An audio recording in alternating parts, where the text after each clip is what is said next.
go to Revelation 13.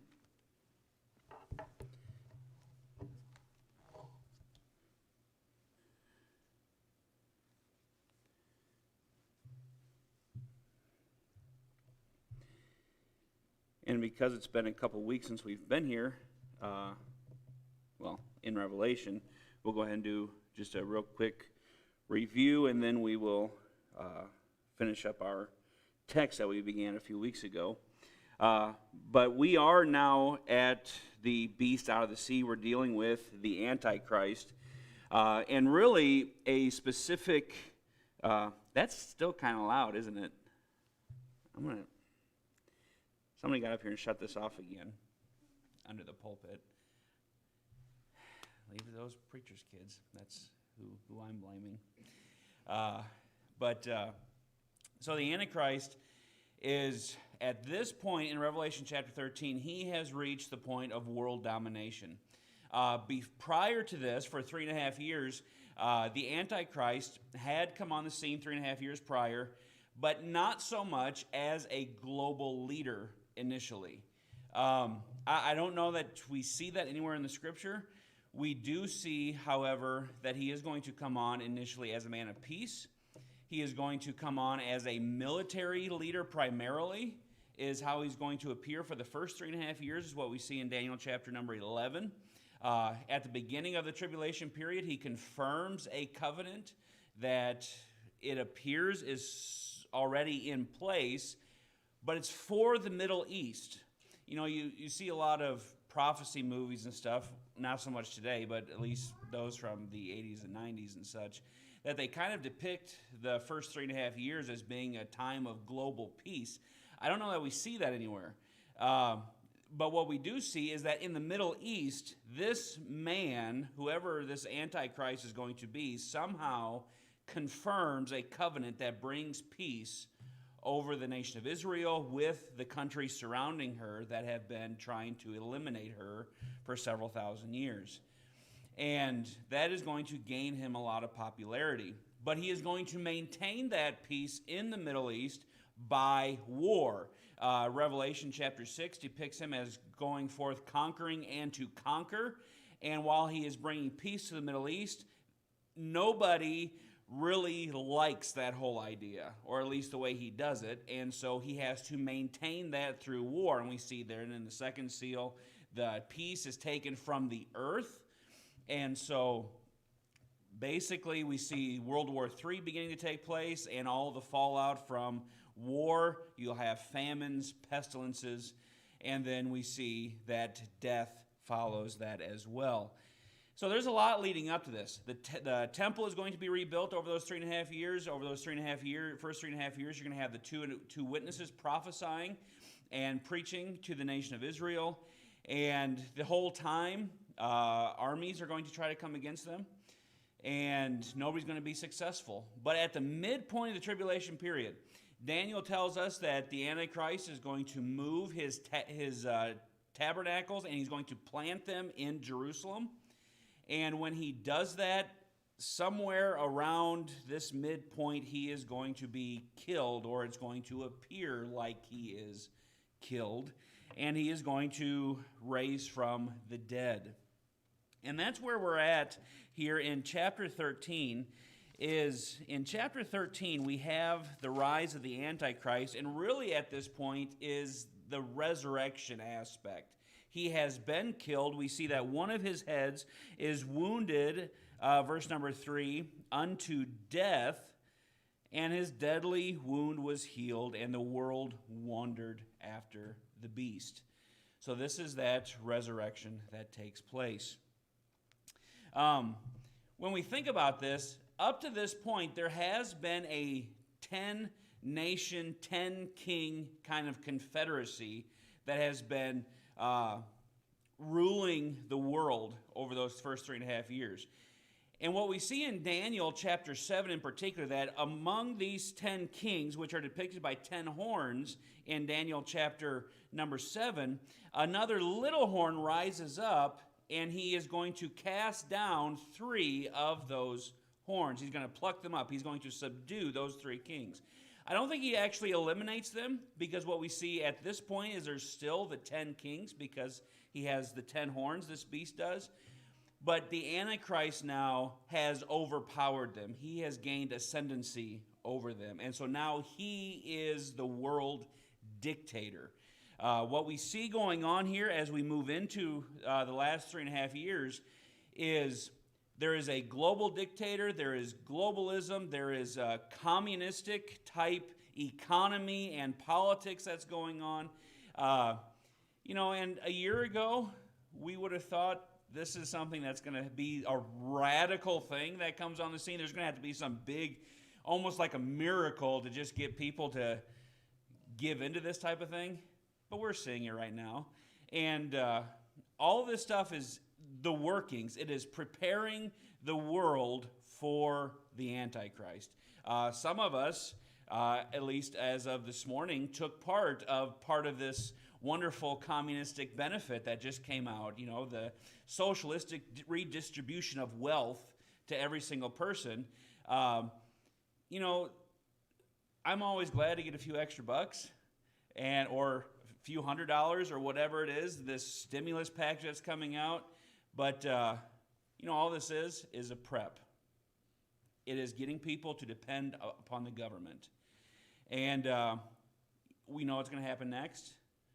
You're not going to get your stimulus check because there's going to be another one. COVID's not going anywhere. Once we get this strain of it figured out, then there's going to be the next strain. And so what's going to happen? More than likely, I shouldn't say is going to happen, because then it sounds like I'm making a prophecy. But it wouldn't be outside the realm of possibility for the government to say, well, you're not going to get your stimulus check unless you verify that you have received your COVID vaccine.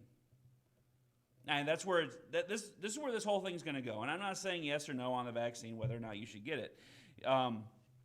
But this is exactly a very similar situation as to what is going on in Revelation chapter 13. Because what we see going on in Revelation 13, once we get past the beast, we see another beast that rises up out of the earth. And one of the things he is going to do is he is going to point everybody to this Antichrist, and he is going to force the world to take a mark of allegiance to the Antichrist, and they cannot buy or sell unless they have this mark. Up to this point, I don't think it's going to be a new technology. Up to this point, people have been allowed to buy and sell for the most part. What they can. But now at the midpoint, once everything gets put under the rule of Antichrist, the only way you're going to be able to buy or sell, the only way you're going to be able to have stuff to sell or have the money to buy stuff is if you swear allegiance to the Antichrist and you receive his mark. This is the only way you're going to have money. Why? Because money doesn't exist anymore, especially in America. All we do is we print out promissory notes and IOUs saying, this is for all debts, legal debts and everything like that. There's no money. All we're doing is just printing this stuff up, saying it's money. We're just exchanging numbers from one place to another. And, when everything goes sour, all we have to do is just say, well, receive a mark, whatever. That's where things are going. But in verses 1 and 2, we see the global world kingdom of the Antichrist, just by way of review. And in verse number 1, he says, I stood upon the sand of the sea and saw a beast rise up out of the sea, having 7 heads and 10 horns. So these 7 heads, as we've discussed numerous times, are the 7 kind of kingdoms that have been previous to the Antichrist at this point, that have sought to destroy Israel. The 10 horns being the 10 kingdoms, the 10-nation, 10-king confederacy there at the very end in that 7-year period of time. And this is describing his kingdom. In verse number 2, it says, the beast which I saw was like unto a leopard. His feet were as the feet of a bear, and his mouth as the mouth of a lion. So this takes us back to Daniel chapter 7. The beast that he saw come up out of the sea, the leopard depicting Greece, the bear depicting Medo-Persia, the lion depicting Babylon. the final kingdom is going to be a composite kind of all these preceding kingdoms. It's going to be swift like a leopard in how it comes to fruition, how it spreads over the earth. It's going to be ferocious and like the bear, and is going to devour much flesh. It's going to be very vast as a global kingdom, and it's going to be very haughty. This is one of the things that characterizes the Antichrist. He speaks great swelling words. He's a very proud, haughty man. And we see that the devil, as it says in verse 2, the dragon gave him his power, his seat, and great authority. His head was wounded, apparently. He dies, is what it appears like. You could debate whether or not it's just an act or if he actually dies. I tend to think that he actually died. But in his resurrection, Zechariah 11:17 describes him as having his right eye is going to be blinded as a result of this head wound, and more than likely his right arm, but one of his arms is going to be withered as though he had had a stroke. Then, because of this resurrection, verse 4 says, they worshipped the dragon which gave power unto the beast, and they worshipped the beast, saying, who is like unto the beast, and who is able to make war with him? And as we noted last week, or 2 weeks ago, this worship is the exact same worship that the children of Israel gave to Jehovah when they crossed the Red Sea. In Exodus chapter 15, verse 11, their praise in the song of Moses was, who is like unto thee, O Lord, among the gods? Who is like thee, glorious in holiness, fearful in praises, doing wonders? And this has been Satan's plan all along. We see in Isaiah chapter 14, his desire has been from his fall, to be like the Most High. He wants to be the center of attention. He wants the worship. He wants to be in charge. And so, as a mockery, the people are going to worship him with the exact same words that the children of Israel worshiped the Lord. Then verse 5 says, there was given unto him a mouth speaking great things and blasphemies, and power was given unto him to continue 42 months. So we see the haughtiness of his kingdom. He's speaking great words or boastful things and blasphemies. So he's always building up himself, always tearing down everything else. That's what he's doing. He's speaking against the God of gods, Daniel chapter 11 says. Then we come to verse number 6. We see what it is specifically that he blasphemes. He opened his mouth in blasphemy against God to blaspheme his name. And that, as we talked about a couple weeks ago, is the name of Jesus. More than likely, he's going to come on the scene. Jesus was a fake. Jesus was a fraud. He was a false teacher. And any number of things. Any of the things that we've heard. I mean, all of us, at some point or another, we've heard something against Christ. Well, he was just a good man.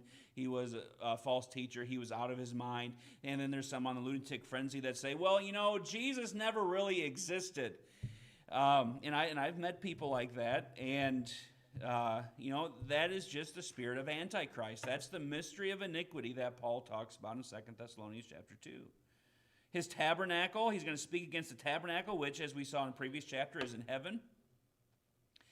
Maybe he's going to say, all we have is now. There is no heaven, there is no hell. We just have right now, so we might as well just live it up. And he's going to speak against those that dwell in heaven, which would be the tribulation saints and the church. I think when part of the deception when Antichrist comes on the scene is he is going to claim to be the one responsible for getting rid of the Christians. And all those who are left over, as it appears during the tribulation period, those who come to know Christ during that period of time, he's going to, obviously, as we see in Revelation chapter 13, he is going to go to make war with them. And verse number 7, Revelation 13:7, we see his warfare. It says, and it was given unto him to make war with the saints and to overcome them. And power was given him over all kindreds and tongues and nations. I think this is a good verse to point to some people to if they say, we're going to go through the tribulation period. Because Jesus said the gates of hell shall not prevail against the church.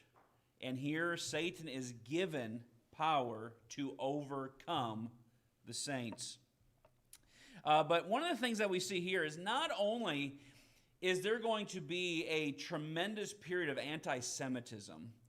We know that during this 7-year period, that 2/3 of the nation of Israel is going to be destroyed. It's going to be a time of anti-Semitism. It's going to be worse than the Holocaust during this period of time. But not only a time of anti-Semitism, but it is also going to be a time of anti-Christianism. Anything that represents biblical Christianity, he is going to go to war with them. This is the remnant of the seed that was spoken of in Daniel chapter 12 and verse number 17. They're going to be hunted with extreme prejudice.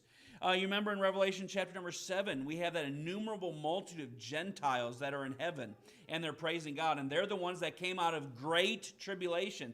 This is what's being described here.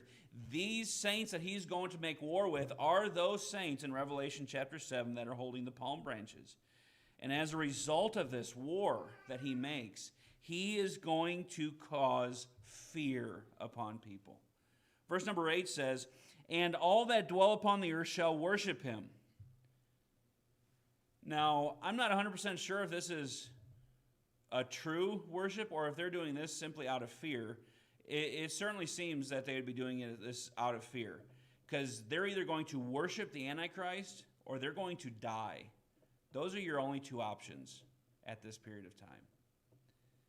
It says, "All that dwell upon the earth shall worship him, whose names are not written in the book of life of the Lamb slain from the foundation of the world." Now, notice there, it is not that the names are written in the book from the foundation of the world, but it is the Lamb slain from the foundation of the world. That means that from the very beginning, from the time the foundation of the world was laid, God already had the plan of redemption set in motion at that very moment.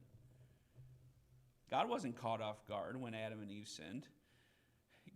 God wasn't looking for a plan B. Oh, gee, that didn't work. I guess we'll try something else here. What do we got to do now? There was no gathering of the heavenly host. Hey, angels, give me your best ideas and let's vote on it. God already had it in place, and from the very moment the heavens and the earth appeared, the Lamb was already, in God's mind, slain. God already had the plan of redemption in place.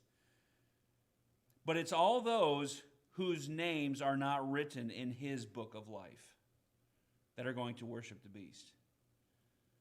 See, those who are true believers, just like today, and numerous times throughout the scriptures, Jesus even mentions that if it were possible, he should deceive the very elect. Those who believe on Christ, they're not going to be deceived by the Antichrist, because greater is he that is in us than he that is in the world. The line's going to be drawn in the sand during this time. And it's going to be, people are going to have to come to a real quick decision. Are we going to worship Christ and be hunted, or are we going to reject Christ and worship the Antichrist? I mean, those are the only two options you have. And so this leads now to a warning in verse 9. Notice this: "If any man have ears to hear, let him hear." My personal opinion on this, and of the number of books that I've read on this subject over the years on the book of Revelation, there's been different views. My personal opinion is that verses 9 and 10 are for us, not for those living in the tribulation period. What is going on here, now we've seen this before, right? "If any man have an ear to hear, let him hear." Now, this isn't the same as to the churches in chapter 2 and 3, because in chapter 2 and 3, "Let him hear what the Spirit saith unto the churches." It's very specific. But if you go back to Matthew chapter 13, we saw this. Jesus said this at the end of his parables. "If any man have an ear to hear, let him hear." In essence, are you getting what I'm saying? This is what the gospel is going to be like. This is the effect that it's going to have on people. Do you hear what I'm saying to you? And what I think is going on here in verses 9 and 10 is Jesus is interjecting a thought for the people that would be reading or hearing the book of the Revelation. Do you hear the message? Do you get what's going on? Are you hearing what is about to take place? These are things that Jesus says must shortly come to pass. Are you listening to this? If you don't know Christ, if your name's not in the book of life, this is what you're going to have to go through. This is the decision you're going to have to make. You're going to either have to choose, do I worship Christ and be killed, or do I worship the Antichrist and go to hell? Those are the only two options you have. Make a choice now. If your name's not in the book of life, hear what's being said. Heed the warning. This is for you to hear this. Don't miss the opportunity to be saved. Christ died for us. Christ died so we don't have to face this period of wrath. He, according to 1 Thessalonians chapter 5, He chose us to salvation, to be delivered from this wrath, to be delivered from the wrath to come.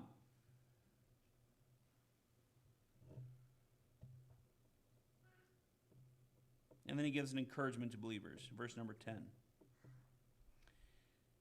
He that leadeth into captivity shall go into captivity. He that killeth with the sword must be killed with the sword. Here is the patience and the faith of the saints.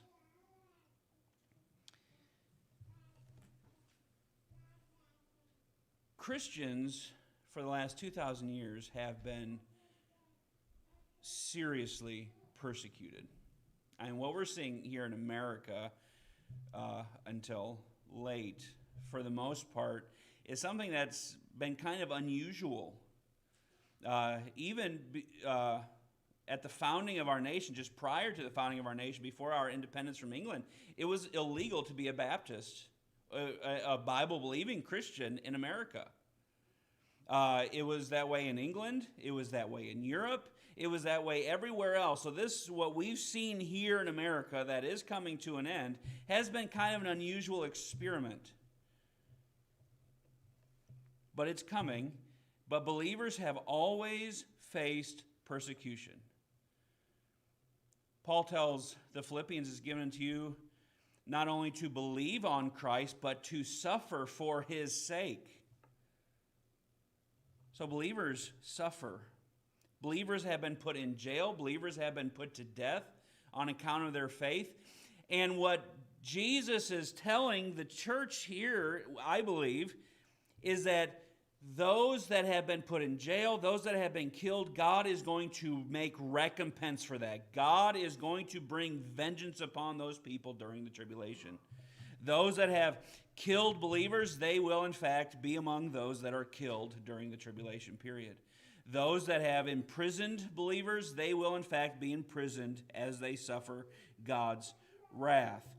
Paul makes mention of this in 2 Thessalonians chapter 1. He says, so that we ourselves glory in you in the churches of God for your patience and faith in all your persecutions and tribulations that ye endure, which is a manifest token of the righteous judgment of God, that ye may be counted worthy of the kingdom for which ye also suffer. Verse 6 says, seeing it is a righteous thing with God to recompense tribulation to them that trouble you. So what Paul's saying there is, if those that trouble us because of our faith, those that persecute us, those that bring tribulation against us because of our faith, God is going to recompense tribulation to those people. This is exactly what he's discussing here. This is one of the purposes of the tribulation period. Those that have been responsible for the persecution of God's people prior to this, they will in fact face, in essence, God's persecution against them, the recompense. This is what he says here and there at the end. Here is the patience and the faith of the saints. What is it that causes the believer to endure? What is it that causes us to keep going? It is knowing that God is in control. It is the belief, the faith that we have, as we talked about on Sunday. God's in control. He's a big God. He's in charge of everything that's going on, and He is going to make sure that all the wrongs are righted in the end. What every person is confronted with in these verses is that they have a choice. They can either be among those who suffer the wrath of God, those who are who will at some point receive this mark of the beast and then face eternal punishment and torment. They will indeed face the wrath of God. Or they can choose to either be part of Christ's kingdom and have their name in the book. And as I've said several times as we've been going through the book of the Revelation, if Jesus were to come back today, people that you and I know that are not saved, this is describing them. And that's sobering. That's frightening. Loved ones, family, friends, even just people that we meet at the grocery store. I think this is when we get to the end of Revelation, we see where it says the Spirit and the bride say, "Come." This is one of the purposes for Revelation. Not only is it a warning to the world, but it's a motivation for you and I to be faithful in preaching the gospel to people. Let's pray. Father, thank you for this time that you've given to us in your